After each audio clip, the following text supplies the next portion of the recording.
Buenas tardes, es miércoles 4 de septiembre y como siempre una vez en la semana nos encontramos acá analizando la semana política junto a Juan Andrés Lagos, periodista, integrante de la Comisión Política del Partido Comunista. Hoy día sabemos que comió unas empanadas por ahí, un día X, ¿no es cierto?, con el exalcalde Daniel Jadue, según publicaba un medio de los llamados uniformados.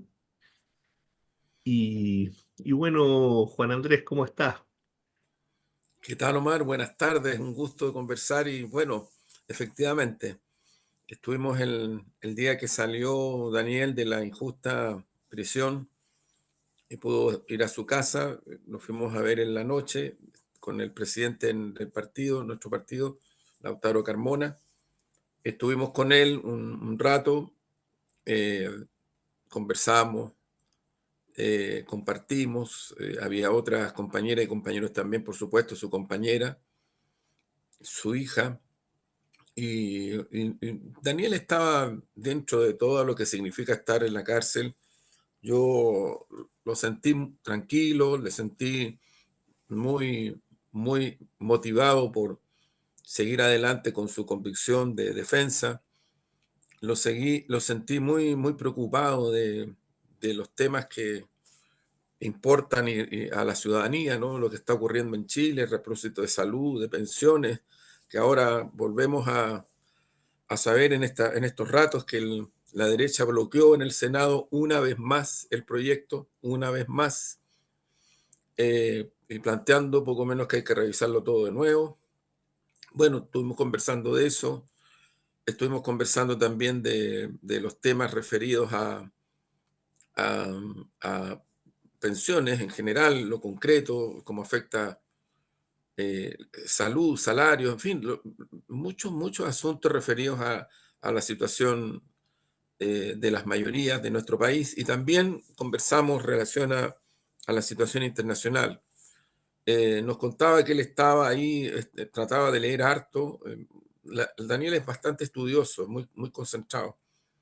Y bueno, dispuesto a seguir adelante en su defensa con su equipo y dentro de lo que significa esta prisión o detención en su casa, esta reclusión en su casa, seguir en ese contexto, en ese escenario, hacer lo que le permite la ley hacer, porque ojo, que no, hay cosas que no puede hacer, por cierto, y eso es bien importante, y Daniel, obviamente, el primero en señalar los que él no va a respetar, porque siempre ha estado en esa disposición. Pero yo diría, amiga y amigo Omar, que yo lo noté muy tranquilo a Daniel, muy tranquilo. Juan Andrés, fíjate que, bueno, un saludo a Daniel, a su familia, sin duda, de este programa. Sí, Siempre hemos estado, ¿no es cierto?, en relación con que su situación no solamente se clarifique, sino que en realidad se haga justicia en relación con él. Fíjate que a nivel internacional se han venido dando una serie de elementos bien importantes.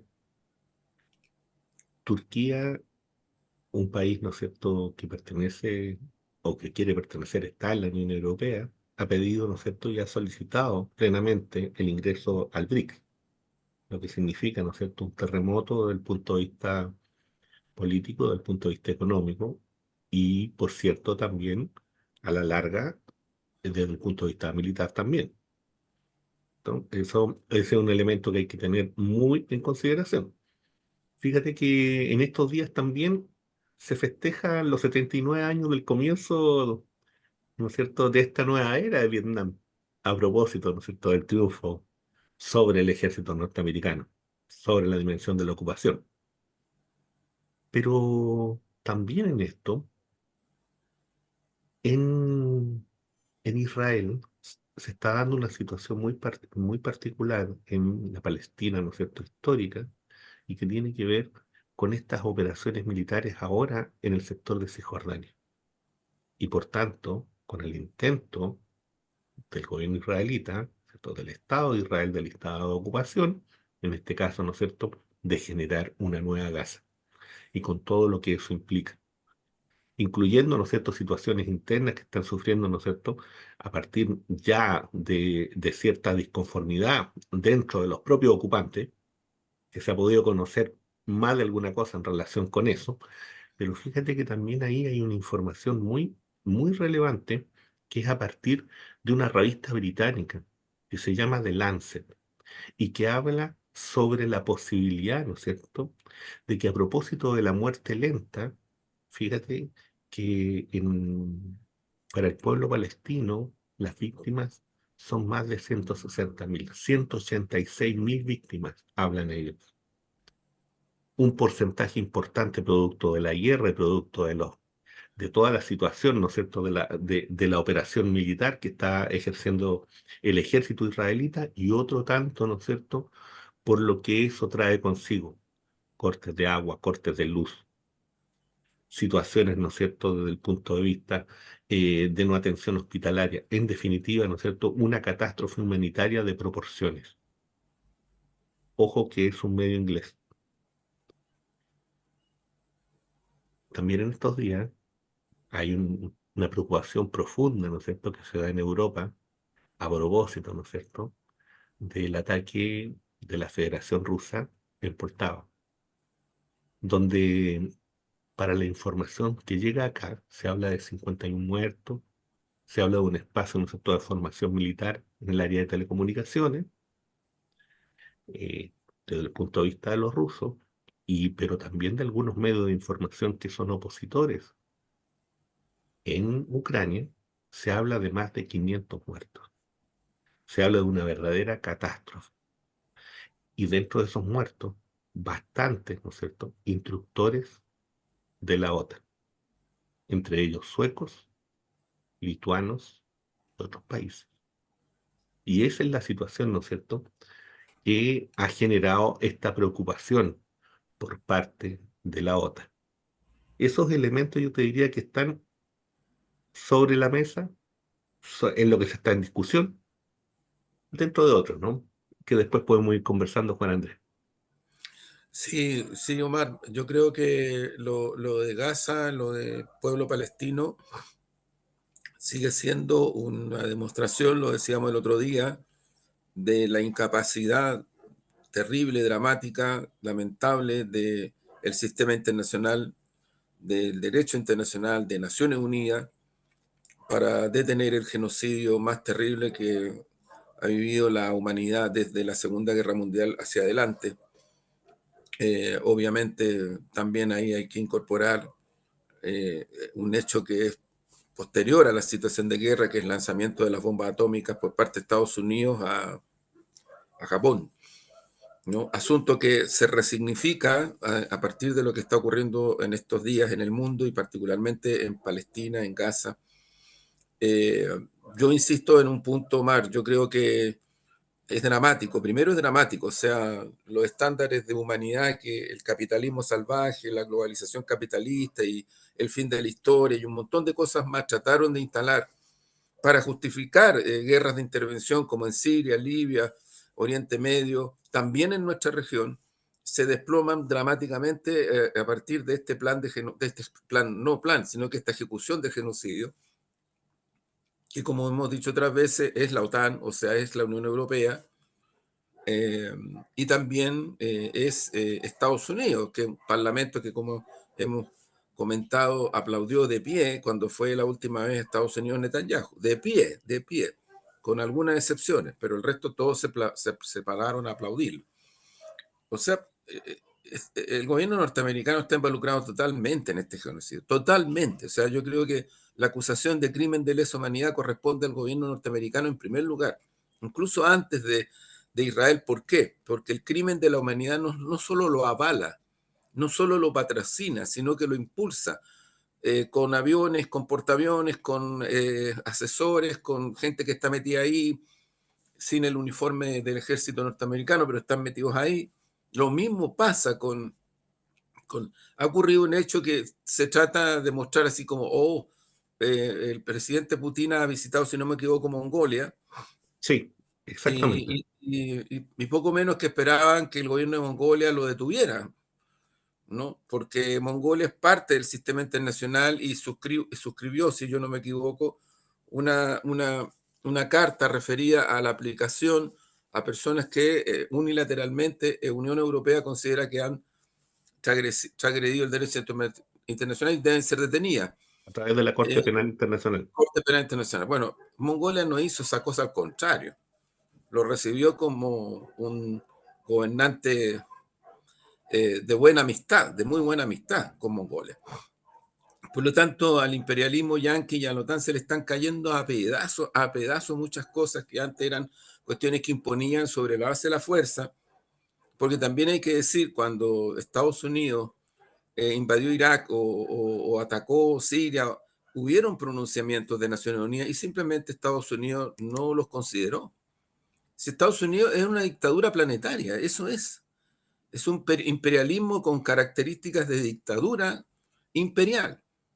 Y creo que eso habría que tomarlo en consideración a propósito de lo que está ocurriendo en nuestra región, también lo hemos dicho otras veces, lo que está ocurriendo con México, han tratado de meterse adentro de México para impedir que soberanamente en México se hagan reformas al Poder Judicial, que se están votando en el Parlamento y que se votan mayoritariamente, que es un nuevo triunfo democrático del presidente López Obrador, democrático.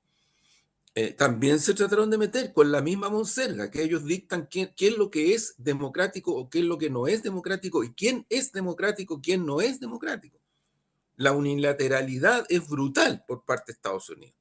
Y lo hacen también con Cuba, donde todavía mantienen sanciones fuertes, fuertes contra Cuba en todos los planos, el plano financiero, en el plano de los remedios, en el plano de la tecnología, siempre castigando a Cuba directamente y castigando a quienes terceros países o terceras empresas que se atrevan a tratar de hacer algún tipo de actividad con Cuba. Esto es el castigo unilateral, estas son las sanciones. La complicidad con esto es de algunos gobiernos que creen que existe la posibilidad de ser neutrales o de una tercera vía frente a esta situación. Y eso, tal cual como están las cosas en el mundo, es complicidad, porque no hay tercera vía. No hay. No lo hay. Porque los países del tercer mundo que están encabezados, si yo no me equivoco todavía, por Cuba, por el presidente Díaz-Canel, no sé si se acabó esa presidencia pro tempore, más China, tienen una posición. Tienen una posición. Entonces, yo lo que creo, Omar, que la dinámica del campo internacional y de nuestra región sigue muy fuerte, muy intensa. Interpela porque las medidas que se toman respecto de cuestiones muy concretas eh, pierden efectividad si se plantean oralmente como cuestiones que más bien son dichas para el recurso interno del país. Un poco lo hemos visto sobre la situación de Venezuela.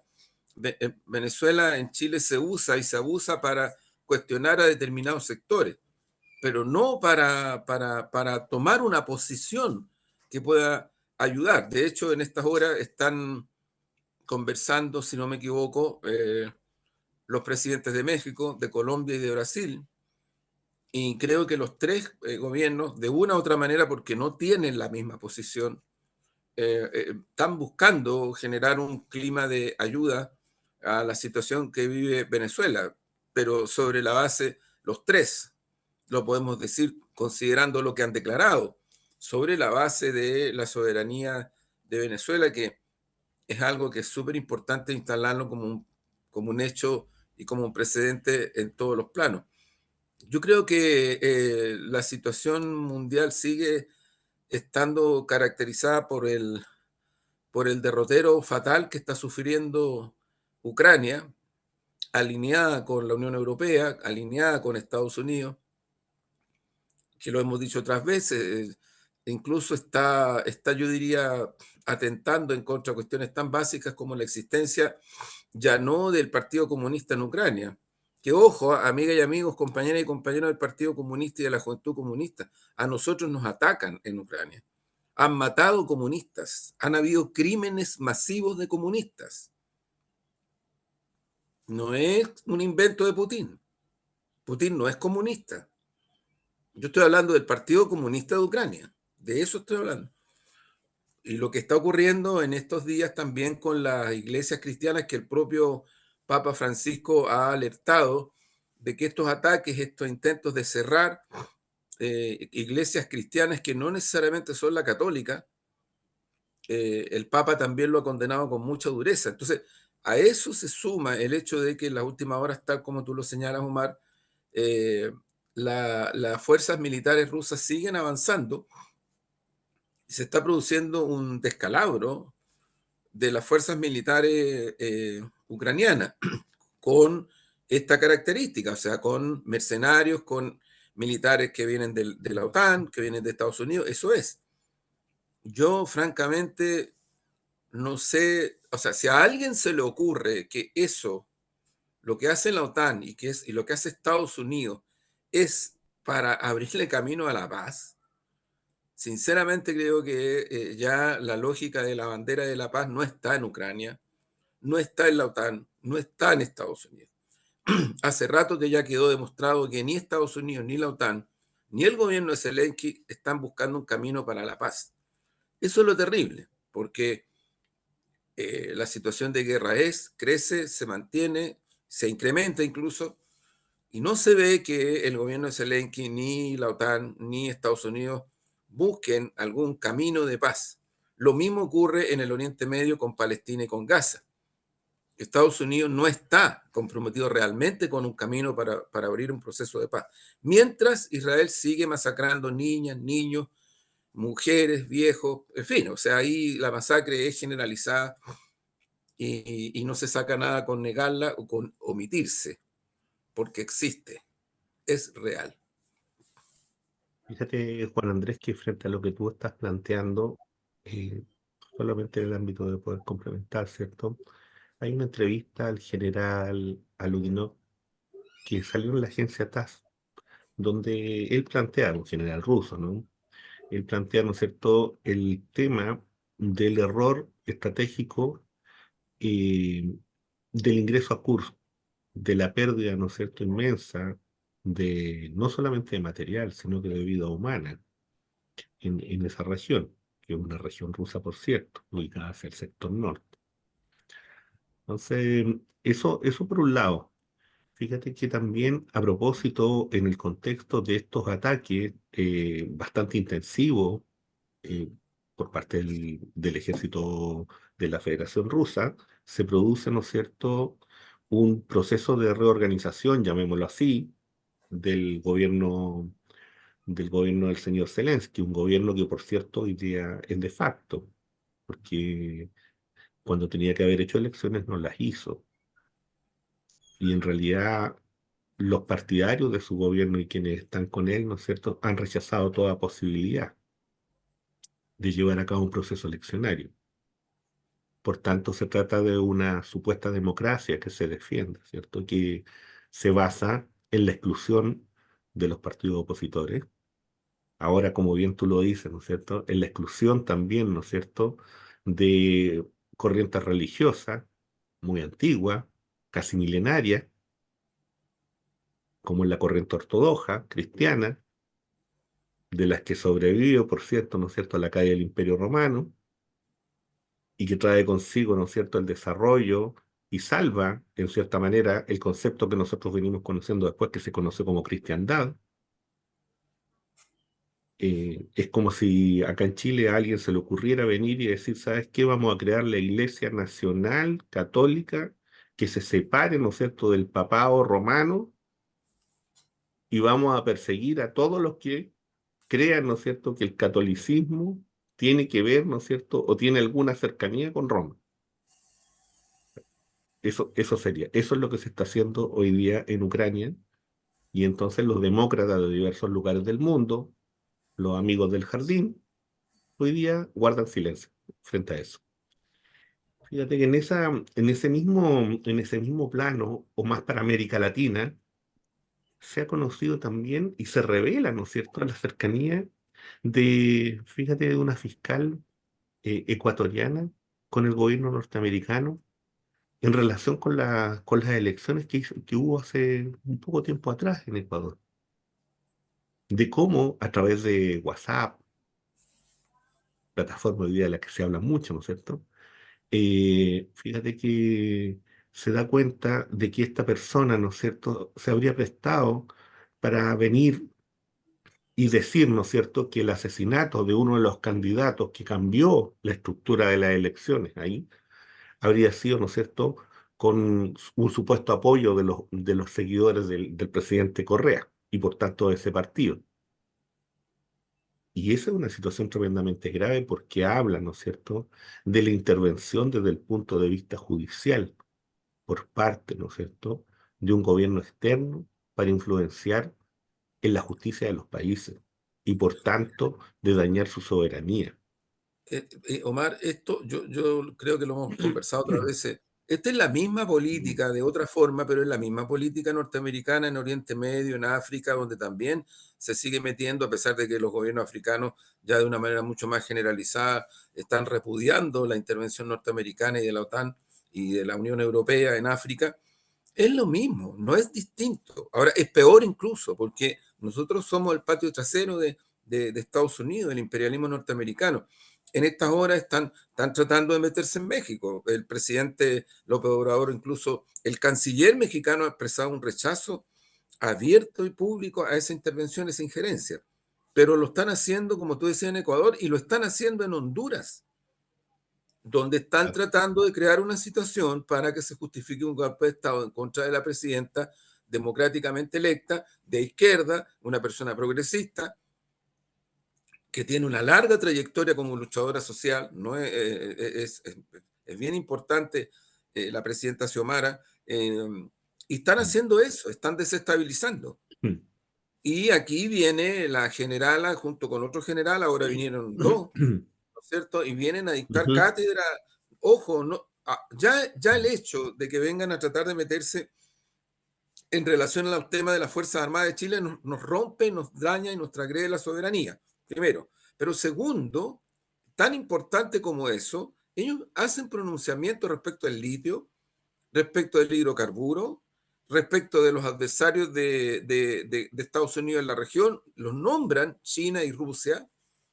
Entonces se meten descaradamente, y son militares, vienen con uniforme, ni siquiera se resguardan. Y yo digo esto, Omar, porque bueno, hoy día estamos grabando, hoy día es 4 de septiembre, Sí, pues. hoy día fue electo el presidente Salvador Allende, la Unidad Popular, un proceso que fue de décadas de construcción. Tomás Molián ubica históricamente el hito en el proceso de acumulación de fuerzas que llega, dice Tomás, al gobierno de la Unidad Popular en el año 33. O sea, son décadas de construcción, de alianzas, de luchas, de propuestas, de ideas, en fin. Es, es, es muy grande eso. Hoy día estuvimos frente al monumento de Allende y el presidente del partido, Lautaro Carmona, hacía un pronunciamiento muy en esta línea. Porque claro, lo que ocurre es que, dado las circunstancias históricas, algunas y algunos tratan de instalar la idea de que estos proyectos fueron derrotados y además fueron casi impropios. Lo decía el otro día Eugenio Tironi, que fue militante del Mapua, ojo, Ujú. y el golpe, él es militante del Mapu Garretón, que era el Mapu que estaba en el polo revolucionario, que era el Mapu que impulsaba la lucha armada. Yo era parte de ese partido, por eso lo sé. O sea, era protagonista de ese proceso. Yo no voy a ocultar lo que he hecho en mi vida, no lo voy ni tampoco lo voy a tratar de no justificar, sino que tratar de recontextualizar, ¿no? Uno tiene que asumir su vida. Eso es lo mínimo en una ética que uno pretende instalar como ética Ujú. revolucionaria. Pero Eugenio Toroni dice algo que no tiene nada que ver con la historia, pero que es atroz. Dice que se habría evitado el golpe si Allende hubiera negociado con Estados Unidos y mete al presidente Boris en esto, porque yo no, O sea, no es una conversación de a tres, es Tironi, Ujú. que dice que el presidente Boris está más cerca de Elwin y luego dice, si hubiera sido Boris presidente en ese momento, hubiera evitado el golpe porque hubiera negociado con Estados Unidos. O sea, hace un capricho, ni siquiera político, un capricho, no sé, de un tipo muy grotesco, con procesos históricos en los cuales involucra a otras personas, porque no sé si estaba obligado a decir de que el presidente Boris se parece más a Elwin Ujú. que Allende, y que si hubiera sido presidente de Chile, Boris habría, o sea, él habla por los demás. Esto es muy típico del pacto transicional y lo que viene en los 90 de una élite intelectual política que está desprestigiada al máximo en Chile. Esto es lo que dejó en evidencia el estudio del PNUD, que lo hemos referenciado otras veces, que hemos dicho, es largo, es un libraco grueso, pero traten de estudiarlo.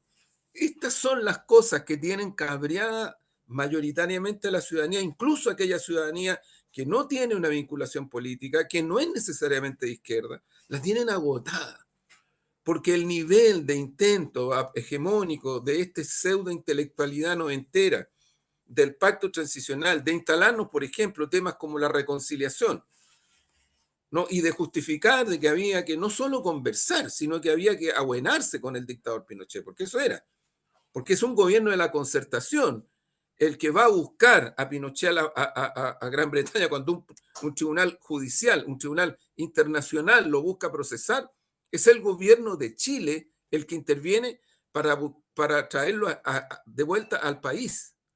Es el gobierno, y ese gobierno es un gobierno de la concertación, no es un gobierno ni siquiera de derecha, porque entre otras cosas, en el primer gobierno, Piñera, hay que recordar, tiene cosas terribles Piñera, Mm.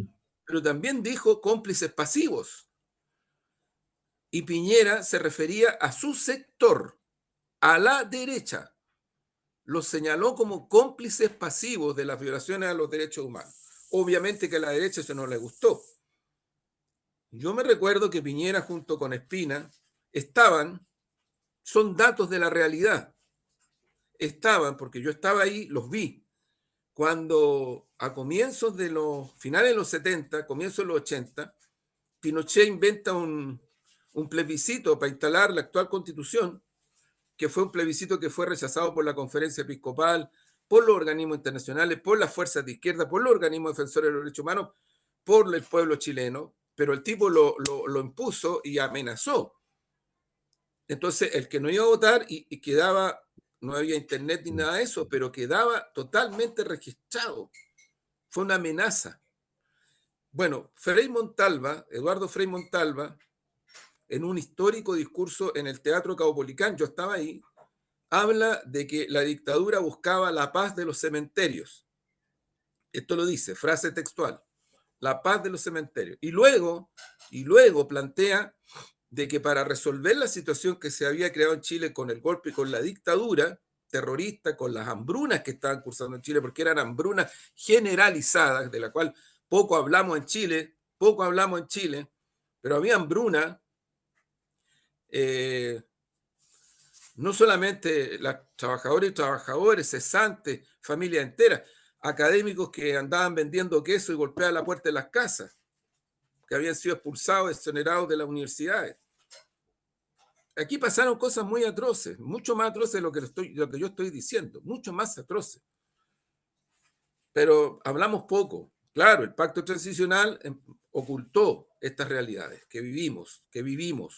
Bueno, Eduardo Frei Montalva, en ese discurso en el Teatro Copolicán, hace referencia a la paz de los cementerios, quieren imponer la paz de los cementerios, y luego dice, en Chile, lo que se requiere no es un plebiscito, sino que es convocar a una asamblea constituyente como salida político-constitucional a la situación chilena.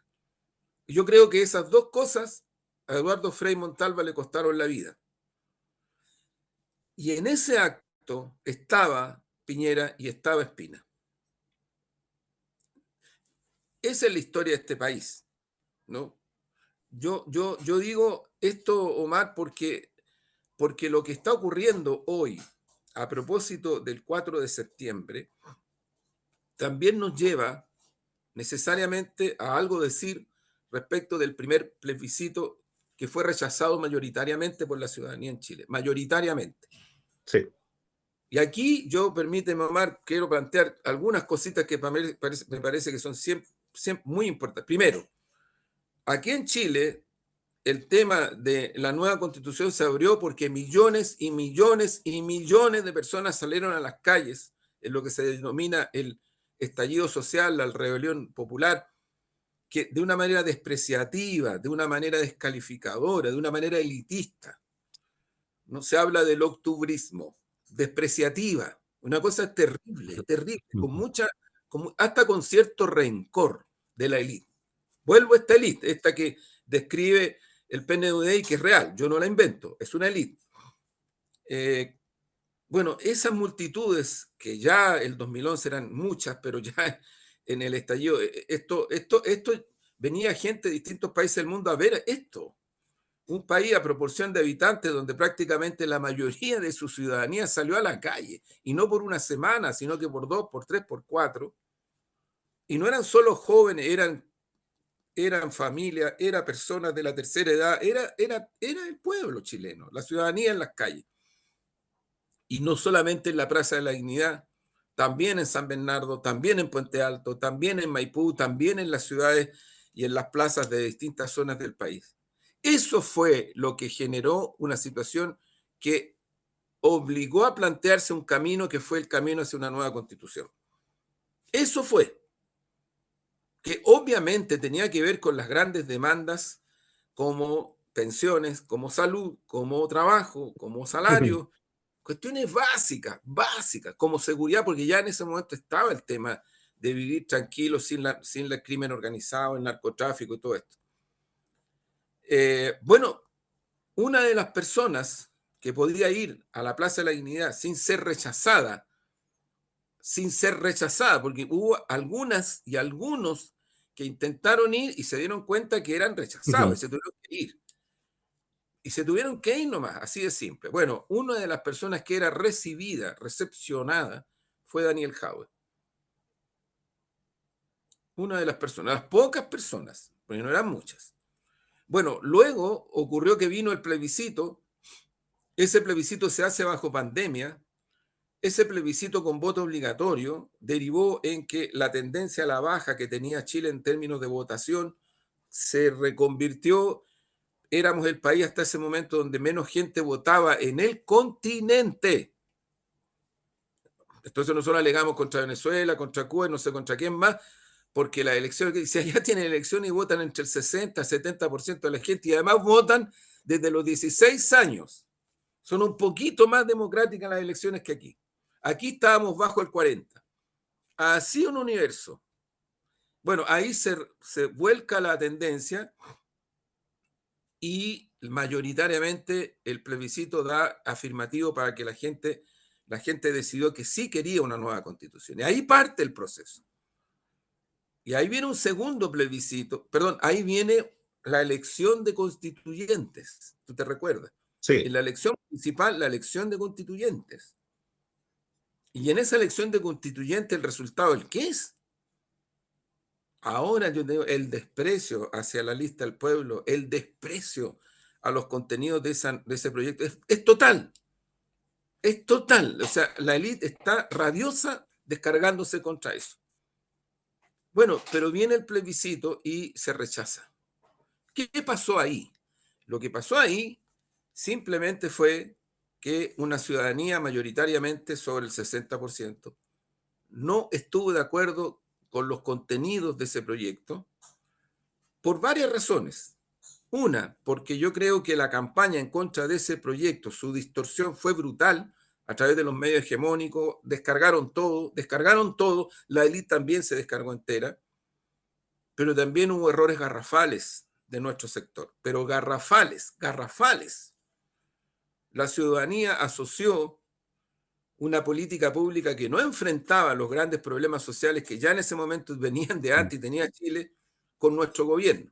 Y como nuestro gobierno se metió con todo en la campaña, y como los partidos, sus dirigencias, especialmente sus dirigencias más mediáticas, no se metieron con todos, eran la campaña, a diferencia de la derecha, recuerdo, Omar, amigos, que se fondearon, inventaron un comando de la sociedad civil para abajo, porque sabían que lo iban a repudiar. Acá hicimos al revés. O sea, toda la carga de las dirigencias mediáticas, especialmente, se volcó, eran la primera línea del Mm. comando, aparecían en la franja, un desastre, un desastre. Lo demostró el resultado lo demostró. Mm. Yo me recuerdo, Mari, lo digo con mucha humildad, pero no, varios, no solo yo, decían, cuidado, que se nos viene esto no se ve bien. Y nos criticaron y nos cuestionaron y nos sacaron de algunos espacios. La típica de dispararle al mensajero, pues, la típica. Había un triunfalismo, había una cierta prepotencia muy grande y también una distancia del sentido común popular muy grande, pero muy grande, muy grande. Todo esto lo aprovechó la derecha, todo esto lo aprovecharon los medios hegemónicos, hicieron una campaña impecable desde este punto de vista y el resultado es el que es. Yo no responsabilizo, ojo, al 60% que votó rechazo. Yo no lo responsabilizo, porque esa es una ciudadanía que meses después nomás, con un nuevo equipo, hegemonizado no ahora por la lista del pueblo, sino que por los republicanos, se llevó a un plebiscito un proyecto y se votó en contra de ese proyecto. Y prácticamente la misma ciudadanía que había votado rechazo votó en contra. Votó en contra porque consideraron que ese proyecto iba a constitucionalizar la ISAPRE, iba a constitucionalizar el sistema de pensiones, le iba a quitar las pocas contribuciones que tienen los municipios, por lo tanto los planes para las mujeres que trabajan, los planes para las luminarias, los planes para los pañales para la tercera edad no iban a tener recursos. Y si alguien a mí, por favor, me dice que estos no son temas importantes, no sé en qué planeta vive, por lo menos en Chile no. O tal vez para allá, lo digo con mucho respeto, pero para allá, para la cordillera, donde ya ni se ve Chile, ni se ve Santiago. Si es que pasan por el aeropuerto, se van por atrás, o no sé, por un helicóptero, pero ya no pasan por Santiago. No tienen ni idea. Y otra cosa, un país tan fragmentado como este, tú puedes vivir en una población y no tienes idea de lo que está pasando en tu población. Ojo, también ocurre y mucho, mucho más de lo que se cree. Porque algunas personas dicen, no, que estos son de aquí. No, no, no. Sí, el problema es mucho más complejo en una sociedad fragmentada como la chilena, donde las atomizaciones, los individualismos, son cuestiones muy profundas en la vida común, en la vida cotidiana. El otro desapareció en Chile. El pacto transicional, la mercantilización de los cuerpos lo hizo desaparecer. A eso agrégale el crimen organizado y el narcotráfico. Pero este es un modo de vida concreto que ha ido avanzando en Chile, que ha hecho desaparecer al otro. Al otro. Ya no pensamos, ya no sentimos al otro.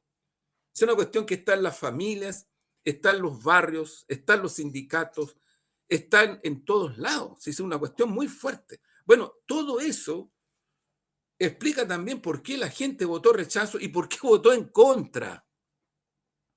También por qué votó en contra.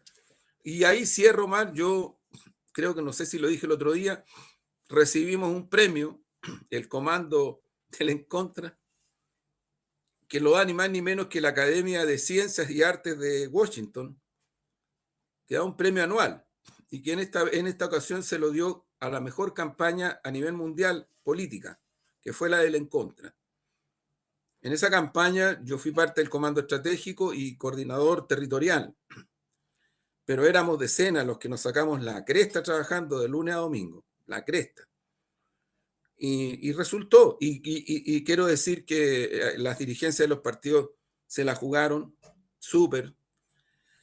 Nuestro gobierno se la jugó súper, súper.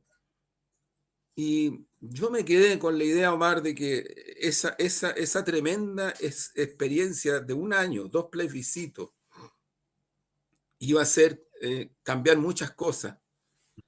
Algunas cambiaron y otras, lamentablemente, siguen igual. Pero yo creo que este 4 de septiembre tenemos una derecha envalentonada que se sacó la careta y que ahora dice que el triunfo del rechazo fue de ellos, de ellas y ellos. Cuando lo que hicieron fue fondearse, se fondearon porque se dieron cuenta de que si daban la cara, de hecho, alguien me recordó hoy día, el senador de la UDI, que tiene mucho espacio mediático, ya me voy a acordar el Ujú. apellido, en ese tiempo intentó hacer algo y lo bajaron, pero inmediatamente, porque el rostro del rechazo fue un comando de entre comillas, la sociedad civil, que estaba formado por gente más parecida a lo que es las organizaciones sociales en boga que otra cosa, ¿no? Eran eso. Así Eh, es. pero bueno, esas cosas han ocurrido un 4 de septiembre. Fíjate, Juan Andrés, que en estas horas curso una noticia que hay sanciones que se imponen contra periodistas, ejecutivos del RT en Estados Unidos, ahora hace poquito, entre ellos contra la directora Margarita Simonian. Eh, lo hemos dicho otras veces, este conflicto tiene muchas formas y estilos, ¿no? Sí, claro. Y por cierto, se da en el ámbito de las comunicaciones, que nosotros la hemos sufrido profundamente como pueblo, en parte de lo que tú estás retratando, ¿no? Que tiene que ver con el hecho, y en eso rescato eh, la valiente intervención de la diputada Carmen Gier, en el sentido, ¿no es cierto?, de hablar de que en Venezuela existe libertad de expresión. Fíjate que me tocó estar en un lugar donde venía llegando una persona reciente de Venezuela, un empresario, y decía de que solamente había que pararse frente a un kiosco en Venezuela para ver cuál era la diferencia desde el punto de vista informativo. Solamente había que encender la televisión. Y por tanto, lo que la diputada Carmen Giert expresaba tenía no solamente sentido, sino que era parte de una verdad. Otra cosa, ¿no es cierto?, es el discurso de la élite, otra cosa es el discurso, esta narrativa, ¿no es cierto?, que se va instalando, en donde se busca un demonio, donde se busca, ¿no es cierto?, ya no solamente una persona, sino que además un país, ya una ciudadanía, ya un sector que vota, ¿no es cierto?, y que apuesta por, por una conformación y por una idea política, que en este caso, ¿no es cierto?, es la propuesta del socialismo del siglo XXI, que a algunos les puede gustar o no, pero es la propuesta que un sector del pueblo venezolano es la que vota, y es lo que tratan de vivir, y es lo que tratan de construir.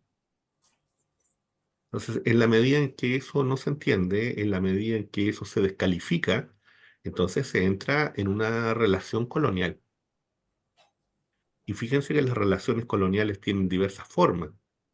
A veces se dan por asimilación y a veces se dan por ocupación, y esa ocupación tiene como sentido, ¿no es cierto?, nada menos que el exterminio. Son las dos posibilidades. Hay algo que hermana al Estado de Israel, que se instala desde 1948 con el naciente Estado norteamericano. Y es que nacen del sentido de la ocupación y del sentido de la limpieza étnica. Pero hay una cosa más preocupante que tiene que hablarnos para nosotros. Fíjense que el Estado de Chile también nace del sentido de la ocupación y del sentido del asesinato étnico, en sus orígenes. Por tanto, a la élite, ¿no es cierto?, a nuestra élite le hace mucho sentido y por eso no cuestionan en términos de fondo lo que está ocurriendo, ¿no es cierto?, en Gaza, ni lo que está ocurriendo en Cisjordania, porque ellos han defendido esa propuesta, porque ellos son parte de esa propuesta, porque ellos no serían lo que son sin esa propuesta, porque Punta Arenas no sería lo que es sin esa propuesta, porque el sector de la Araucanía no sería lo que es sin esa propuesta. Y ese es un tema para reflexionar, y es un tema que las élites, por cierto, se van a negar, y por eso la necesidad dentro de las izquierdas de tener, ¿no es cierto?, una visión geopolítica, una construcción geopolítica que sea desde los pueblos, que es distinta, ¿no es cierto?, a la construcción geopolítica que se ha hecho desde la visión de los estados, desde la posición de los poderosos. Es distinta. Y esa dimensión, ¿no es cierto?, es lo que explica que un señor como Tironi plantea lo que plantea. Sin duda, claro que O sí. sea, por eso hace, ¿no es cierto?, esa transgresión histórica, y por eso, ¿no es cierto?, plantea que sencillamente a Chile y al Estado chileno no le queda otra cosa, ¿no es cierto?, que plantearse a sí mismo como un Estado periférico, por tanto como un Estado dependiente, por tanto con una élite dependiente, por tanto con sectores que lo único que pueden aspirar, ¿no es cierto?, es a pensar en pequeñito, porque hay otros que piensan en grande, porque hay otros que son los que asignan y elaboran, ¿no es cierto?, lo que significan estas relaciones internacionales. Y a eso es lo que se da, ¿no es cierto? Y eso es lo que nosotros vivimos el día entre el 27 y el 29, ¿no es cierto?, de agosto en este hotel Marriott, con la presencia, ¿no es cierto?, de militares norteamericanos, y en donde en nuestros medios esa información no solamente es que nos saliera, es que nos informa. Y cuando se informa lo que quiso decir la generala en un Absolutamente, punteo que apunta, ¿no claro, es cierto?, al gobierno claro. venezolano, pero no se habla estratégicamente de lo que se conversó. Y circulan fotos vergonzantes, además. Entonces, desde ese punto de vista, para nosotros, hoy día, ¿no es cierto?, esta crítica que existe a la élite, esa élite, es una élite colonizada, es una élite dependiente que no es capaz de pensar por sí misma. Entonces, este pueblo, de una u otra forma, la ha ido despreciando a esa élite, Sí, porque siente que no es parte de su vida, no es parte de su entorno, no lo representa en su forma de ser, en su forma de caminar, en su forma de hablar, en su forma de comer. No hay nada, ni siquiera en lo que leen, cuando leen.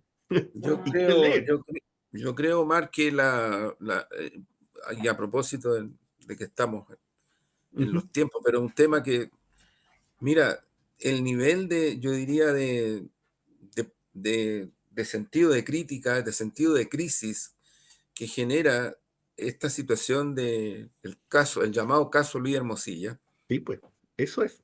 es impresionante, porque ahí lo que hay es, ya digamos, un dato de la realidad, una visión de la ciudadanía mayoritaria de que en Chile hay una justicia para ricos y otra para pobres. Eso lo están diciendo no uno, sino que varios estudios de subjetividad distintos. Sí. Barómetro de la empresa de Marta Lago, PNUD de Ujú. Naciones Unidas, Pulso Ciudadano, o sea, Informes internacionales sobre el hasta- tema de no, derecho. no, Sí, todo esto son empresas con estándares internacionales. sí, Y cuando hablo de estándares internacionales, estoy hablando de estudios que tienen el determinado condicionamiento. Cuando ellos hacen estudios y esos estudios de alguna manera, pasado el tiempo, corresponden a la realidad y a las tendencias, ok, pero cuando no, bajan los estándares. Ojo, no es una cuestión así como al tuntún nomás la cosa. No es así. Estas instituciones tienen ese rango, o sea, no es opinología ni pueden hacerlo. Ni pueden hacerlo. O sea, los estudios de alguna manera se van corroborando con la realidad. Bueno, Pulso Ciudadano, PNUD, CADEM, en la empresa de Barómetro, yo la menciono a ella porque es una de las jefas de esa empresa, te dicen lo mismo. La ciudadanía mayoritariamente cree, no siente, cree, tiene convicción de que hay una justicia para pobres y otra para ricos. Y además hay desigualdad frente a la ley, que es otra cosa distinta. En ese contexto se produce esta situación, por un lado, Jadwe, ¿no es cierto? Y por otro lado, Hermosilla, que desde los años 90 es parte de un aparato orgánico operativo de la UDI, por algo fue el asesor principal de Andrés Chadwick en el gobierno de Piñera, por algo fue el abogado que lo defendió cuando se le acusó constitucionalmente a Chadwick. Eh, esto es lo que la ciudadanía, yo diría que ya está llegando a niveles máximos de incredulidad y de crítica. Mm, Entonces, ¿qué es lo que ocurre? Lo que ocurre es que yo por lo menos no veo otra alternativa que no sea la de un cambio sustantivo a la administración de justicia completo y un cambio sustantivo también, no solo a la administración de justicia, sino que realmente en el tiempo más breve posible se pueda develar todo lo que hay en esta mafia transversal cuyo rostro principal es Luis Hermosilla, porque yo veo que ahora empezaron las operaciones, entonces cargan contra Michelle Bachelet, otros cargan contra otros cargan sí, contra un exministro. Ya empezó ya la movida mediática que en este país desde los 90 en mm, adelante es espectacular. Es espectacular la movida mediática, la mediación de todos los procesos, e incluido las vocerías policiales que te dan cuenta de lo que ocurrió, ¿no? Te dan cuenta de lo que ocurrió. O sea, en realidad yo creo que ahí hay un tema del sistema del Estado de Derecho chileno, de la democracia chilena, bien complejo, pero bueno, se traduce a una cosa de esta naturaleza, pero el problema sigue siendo mm, que hay de por medio un poder fáctico transversal. El rostro hasta hoy, hasta en este mm, momento, es Luis Hermosilla, insisto, operador militante orgánico de la UDI, y esto no es una invención, es un hecho, con vínculos para todos lados, efectivamente. Le entregaron hoy día o ayer 770.000 páginas, 770.000 páginas, casi 1 millón de páginas, con todos los chats, con todos los WhatsApp que Hermosilla intercambió, escribió. O sea, tú te imaginas lo que es eso.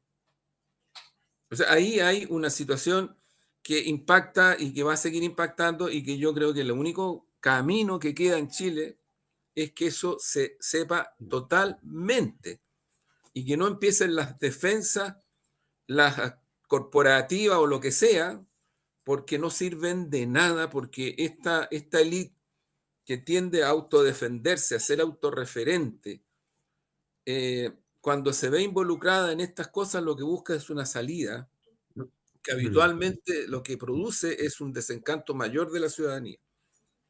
Y esto es lo que está cursando, y en verdad no hay otra alternativa, porque esto está en un proceso mm, judicial penal, está en un proceso jurídico, claro, aparecen involucradas instituciones, el Parlamento, el Poder Judicial en sí mismo, partidos políticos, el poder ejecutivo, poder parlamentario, sí.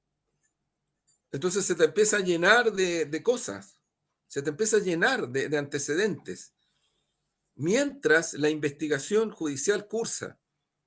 Y entonces los antecedentes van develando circunstancias de las situaciones. No, que tal parlamentario, no, que tal fundador de tal partido es papá o tío, no sé, mm, de Hermosilla, no, que Hermosilla se relacionó con tal o, no, que Hermosilla defendió a tal o cual. Si no son hechos que se logren resignificar a partir del proceso de lo que significa develar un poder fáctico con esta magnitud, yo tengo la impresión de que ahora que pasa, la guerra de guerrillas mm, entre poderes fácticos, políticos, mm, económicos, de lo que sea, va a crecer y como tienen bajo control hegemónicamente a los medios, entonces, por algo el Mercurio ayer o anteayer tituló claramente, o sea, lo que trató de ubicar mm, fue Hermosilla ubicado en la línea de Michelle Bachelet y de su ex nuera. Fíjate que su ex nuera, o sea, ya ni siquiera una, no, es su ex nuera, es una cuestión así. Eh, cuando en verdad, en rigor y en lo concreto, de donde parte esta investigación, de donde parte la situación, yo insisto en este punto, es de un señor que era orgánicamente operativo de la UDI, que trabajaba con su equipo político Mm, más duro, Chadwick, Piñera y otros más, que fue asesor principal del mm, ministro Chadwick en el gobierno de Piñera, y que desde ese espacio operó en distintos niveles y en distintos ámbitos en la vida mm. política económica del país. Eso es. Fíjate, Juan Andrés, frente al tema del llamado caso Hermosilla, caso audio también se usa. A mi juicio aquí uno puede tener dos niveles de análisis. Un nivel de análisis tiene que ver con la cuestión coyuntural. Hermosilla en sí mismo, ¿no es cierto?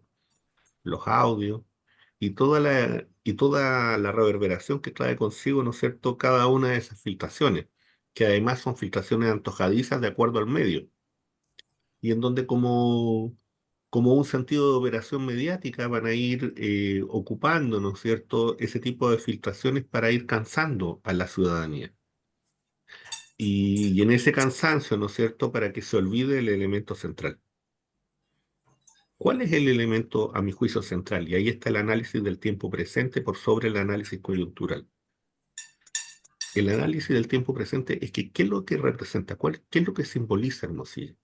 Hermosilla simboliza a un sector social que ingresa, ¿no es cierto?, al mundo del poder en el periodo de la postdictadura. Y esa construcción del periodo de la postdictadura lo hace ser parte de esa élite. Y esa élite, ¿no es cierto?, ¿dónde surgió? ¿Cómo nació? Nació del despojo, ¿no es cierto?, producto del golpe de Estado de 1973. Y él es parte, ¿no es cierto?, de este grupo de una cierta operación, llamémoslo así. Pero la palabra operador queda corta. ¿Por qué? Porque en el fondo son los lazos de poder, la arquitectura jurídica, la arquitectura social. En el fondo el modelo mismo en su corazón. Que ¿qué es lo que hace?